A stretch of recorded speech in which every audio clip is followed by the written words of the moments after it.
there, my name is Philo Beck and the Diva Rabbi from another planet. Please like, share, and subscribe, and ring the little bell so you are notified when new videos drop. So this video is rife with rumour, speculation, and opinion, and a tiny, and one or two teeny tiny facts, okay? So now, just that's so your expectations are set up before we go in, so you know, like, this is not something you can take to the bank. This, again, rumour, speculation, opinion, and a teeny tiny fact, which is kind of like shoehorned in and added at the end. But anyway, before we get there, I hope you guys are well. I hope you're doing okay in your isolations, in your plastic bubbles or whatever you're in to survive the apocalypse. And again, I hope you're well. Hope you're doing good. And you know what? I really hope you're going to click the subscribe button. If you can click the subscribe button, you would make a rabbi very, very, very happy. So click the subscribe button today. We're all in this together. I'd say, hey, we're all actually legitimately. We are all in this together. Again, we're all huddling in our homes together. So, as part of our togetherness, I think you should click the subscribe button. Now, I'm not going to say clicking the subscribe button will bring an immediate cure for the global pandemic that's sweeping humanity. I'm not going to say that. But, it might. Why take the chance? Do it now. It could happen. Anyway, fine. So let's get to this story about Doctor Who. So yesterday, 2 years ago, was an interesting evening. They had Dare the Doctor shown. It was part of an initiative by Emily Cook, who was a senior editor on Doctor Who magazine, and I've spoken about her several times, and I still don't know exactly what she does. I should really look it up, but she's a senior editor of Doctor Who magazine, so she had this idea that we should all come together and watch the Dare the Doctor, which was a lot of fun. I love the Dare the Doctor. Great episode, right? And it was done with a hashtag. It was a grassroots movement. But it might have been something quite a little bit more, because Steve Moffat got involved in the proceedings, and he dropped a video he made with what's his name, Dan Starkey, who plays Strax. So they got Nave McIntosh to literally phone in a voiceover for a second. But this video was kind of interesting. It seemed to be throwing quite a bit of shade on the Chris Chibnall era, particularly the Timeless Children. So then, during the time everybody was watching, everybody agreed to watch. The Moffat set up a temporary Twitter account, and it was going to be tweeting his way through it. But here's the interesting thing: the Twitter account that he set up, that was linked to by both the Radio Times and Big Finish, was this weird account that nobody's ever really heard of. Well, nobody's heard of it because he just set it up, and it was putting serious shade on Chibnall and the Timeless Children. What's the name of that account? See if I can look it up. 1 second.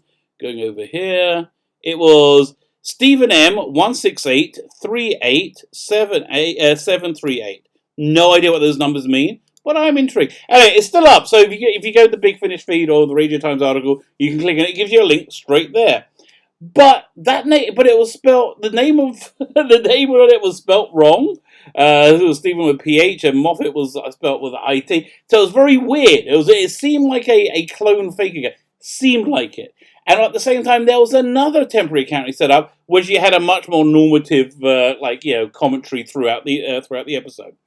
Fine, so that's all. They're the tiny bits of facts. Okay, there's one other fact I'm going to throw it in towards the end. So the rumor which has a source, which I cannot divulge the source in any way, shape, or form, but the rumor has a source, and I don't know if it's true. It's a rumor, but this is not speculation. This is rumor. Is that Stephen Moffat is very upset. He's very, very upset with Chris Chibnall. He's very upset with what the Timeless Children did. And I can kind of see that. I can see him being upset in many ways. Now, we had Russell David Moffat come out a couple of weeks before Timeless Children and say, you can't be too, you can't have your hands tied to canon. You can't have to, which, actually I kind of hear. I do hear that, which is strange for a Doctor Who fan, but I do hear that because, I believe the writing process needs to be a free one. Needs to go where it needs to go. And if it's not, it becomes stale and it becomes contrived. So in Chibnall's case, his hands are tied by two things. His hands are tied by one, his desire to destroy canon. I think having 13 white men play the Doctor is just something that he can't live with, and he really, I think, lives in a world where he thinks that if you have a different skin color, then if you're different from being a white male, you can't relate to white males. You feel what's the word? Not sidelined. Whatever. You filmed. I'm going to think of the word in a minute. No, I'm not. I'm too tired. Okay, but you just feel too bad, and you won't watch anything, and you don't feel included, which of course is nonsense because clearly he doesn't know any people who don't share his skin color, which is weird. But so his hands are tied by wanting to destroy canon and putting in his agenda, which is quite clear. He will want. I don't think there's any pretenses riddle full of agenda anymore. So that's why I think his writing is so freaking awful, because his hands are tied. Whereas Russell T Davies, I should really recommend if you should pick up the Writer's Tale, which is by him and Benjamin Cook, and you really get inside his process. He has a roadmap of what he wants to do in an episode. He has an idea, but he doesn't stick to anything. He doesn't put anything down, carve anything in stone until he's starting to write. The writing dictates where it goes, and you can see the flow of his writing is much more free. And actually, I picked up on something. There's a great example of this. I picked up on after I read his book, which is, if you ever seen The Sopranos, the first scene of The Sopranos has a really clever thing in it where Tony Soprano is a mobster, and he's going to counselling. And his counselor, his psychiatrist, diagnoses his mother, his mother's neurosis from their sessions with each other, and realizes that his mother's going to have Tony killed, going to have him whacked. So she tells him, which is a really clever idea. However, because that idea was put there and set in stone before he started writing it kind of got stale. It's weird. You watch that first season again, you'll see that idea, which is brilliant and clever, and I really just kind of got stale. So, once you have your hands tied, the writing gets stale, which is what I think Russell T Davies and Moffat were saying when he said, "No, you can't be confined to canon." Yeah, but I don't know if they knew what he was going to be doing with the Timeless Children. My guess is not, and if they didn't, I think they're going to be. I think there's one of the reasons why he would be very angry. Another reason he'd be very angry is he's a Doctor Who fan. He loves Doctor Who. Stephen Moffat clearly loves Doctor Who. Listen, Chibnall was also a Doctor Who fan, but Chibnall strikes me as somebody who doesn't have room to love anybody apart from himself. If your heart is full of love for yourself, you don't have any room to love anybody else. Which I think kind of seems like who he is as a person. But he loves Doctor Who, so I think there's two reasons why he's really upset. He was duped, he didn't know what was going before he endorsed it, and he loves Doctor Who. And the third reason I can see him being very upset is Chibnall has been blatantly ripping him off. Blatantly ripping him off and doing it badly. Just doing it very, very badly. So, can you imagine you put all your life, your energy, everything into it, and then somebody rips it off and does a terrible job and destroys something you love while he's doing. So I can imagine him very angry. So the rumour is he stormed into Piers Wenger's office and said, "This will not stand. This will not work." So this also ties into the rumour from last year that Chibnall met some serious resistance to what he wanted to do with Doctor Who. Must be the Timeless Children. Yeah, he ran into some serious resistance, and he walked off set, or he was fired, or something like that happened, and they had to beg him to come back because nobody would finish the series, and he said, "Hey, it's all going to be fine." And then everything played out. The Timeless Children aired, and the faction that really were like, "This is going to be terrible, it's going to destroy a show," will prove completely right. The ratings are the ratings, and you can't get around them. And the really terrible thing about the ratings is, firstly, it was a season finale, lowest rating ever. But, it broke its trend and actually decreased more. Less people watched it on iPlayer than a week before. So it actually, look, it's been on a downward trend all the way through. But when it hit essentially the Sidemen, it then went, whoo, on a sharper downward trend. That's terrible news. That is terrible. So that's one factor. So the speculation is this: that there is a coalition of people who want to unseat Chibnall from his role. So upset are they with the job he's done. There's a coalition of people, which include Stephen Moffat, headed by Stephen Moffat, maybe Russell T Davies, because Russell T Davies is also opening up a temporary Twitter account on, was it the 25th, 26th, when we're doing the rewatch of Rose. I'm going to watch that very carefully, because I've never seen Russell T Davies been disparaging about anybody ever. He's just a lovely person, I've never, and he's very professional. I just can't imagine him being disparaged. So I'm going to watch that very carefully, because I really think that video Moffat put out clearly threw shade at Chibnall, and if that other account was really his account, which was the one they linked to from Big Finish and the Radio Times, I think that's pretty indicative. So I'm going to really be watching that closely.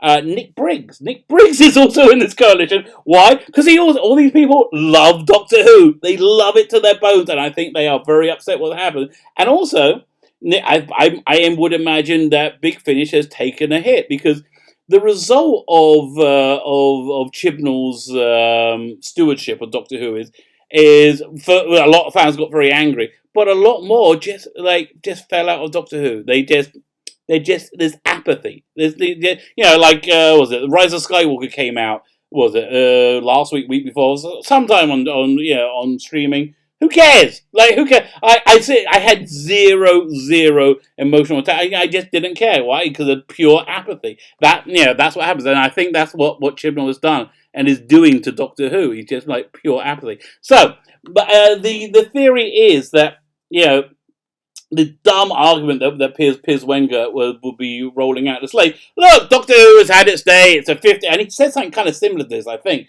Doctor Who has had its day. Oh, was it? This was Hugh Fullerton in the Radio Times, another massive shield. Doctor Who has had its day. It's 15 years old of a 50-year-old reboot, which is obviously not a reboot. But it's had its day. Of course it's going to be going, and it's just over. So maybe, watching this Day of the Doctor was to demonstrate the public's love for Doctor Who, which is still there. And it did demonstrate it, because on many metrics, again, Doctor Who, it got Doctor Who trending, which it hasn't been at all through the entire Chibnall run. It was the number one trending thing on Twitter in the UK, I believe. That's a big bloody deal, So I think it was an experiment to prove that. So we got this coalition of Stephen Moffat, Russell T Davies, speculation. I'm saying this again, pure speculation. Stephen Moffat, Russell T Davies, Nick Briggs, Emily Cook, who was also part of this, Bram Minchin, who was the producer of that. Brian Mitchell was the executive producer of Doctor Who, was also the producer of the Strax short, and they're dropping another little mini short thing before Rose. So I'm interested to see where this plays out, because it seems to be, I don't know if it's true. I really don't know if it's true. I know I want it to be true. I know I want it to be true a lot. And I know a lot of people are really, so what do I want to be true? Let's say they oust Chibnall. What's going to happen then? I mean, for me, in the best case scenario, is they air that special they've already filmed in Easter. They just get it out the way. Boom, she regenerates, and then maybe Moffat and Russell T Davies show run an interim season with David Tennant to try and get to try and bring Doctor Who back up to where it was again before they try and go in a new direction. I don't know. Who should be? Who would take over after that? I really don't know. But Toby Whitehouse would be a great pick in my mind. He ran Being Human, which I thought was a very good show. He's a good writer. He's written a lot of good episodes. School Reunion, God Complex. I think he's a solid writer. I would like to see what he does, especially if they keep Russell T Davies and Moffat on as executive producers above him to Stewart. Although I'll be happy with Nick Briggs running it as well. Quite frankly, if that was the case, I'll be happy, ecstatic with Nick Briggs running it. I think he's done great work. So yeah, that is the rumour and speculation. Oh, the one other fact we were going to throw in is BBC America are morons. That's an opinion. Well, the fact that I'm basing that on it, they saw how well the rewatch went of Day of the Doctor. Hey, everybody, let's do a rewatch of season 12. And it was yeah, no, thank you. That season, nobody wants to see it. I'm sorry. You've got a few, you've got a handful of people who were really into Chibnall's agenda with him. that loved it. I don't think they loved Doctor Who. They just really loved the agenda. But it just what smacks of such incredible corporate stupidity, which I think is kind of an everyday fact of life for corporations is stupidity. But there you go. So there you have it. Rumor, speculation, and teeny tiny bits of fact thrown in. What do you guys think? Do you hope that's going to happen? Wouldn't it be fantastic? Wouldn't it be fantastic this Christmas? We get a David Tennant episode. Who knows? Oh, just imagine. Russell Davis saying, just imagine. Although this Christmas, God knows where we're going to be. We might be living in like bombed out, fridge boxes. Who knows where society's going to be? Who knows if we'll still have TV then? Who knows? Who knows or dares to dream? My name is Phelan Beck, the Rabbi from another planet. Please like, share, subscribe, ring the little bell so you're notified when new videos drop, and have yourself a fantastic day.